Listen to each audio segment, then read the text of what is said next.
আমার জীবনের শ্রেষ্ঠ ইউটিউব চ্যানেল বং মিডিয়া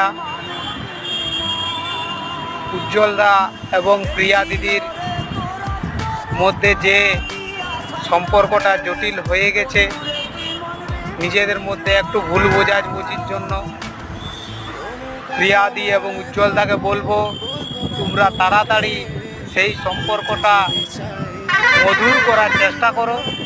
কারণ উজ্জ্বলদা এবং প্রিয়া দিদি, আমি তোমাদের বেস্ট ফ্রেন্ড। আমি খুব কষ্ট পাচ্ছি দাদা। খুব তাড়াতাড়ি তোমাদের এই সুমধুর সম্পর্কটা আবার সেই আগের মতন জুটিতে ফিরে আসুক, এটাই আমার রিকোয়েস্ট উজ্জ্বলদা এবং প্রিয়া দিদি। খুব তাড়াতাড়ি, আমি খুব কষ্ট পাচ্ছি। যত তাড়াতাড়ি তোমরা পারবে নিজেদের সুমধুর সম্পর্ক গড়ে তুলতে।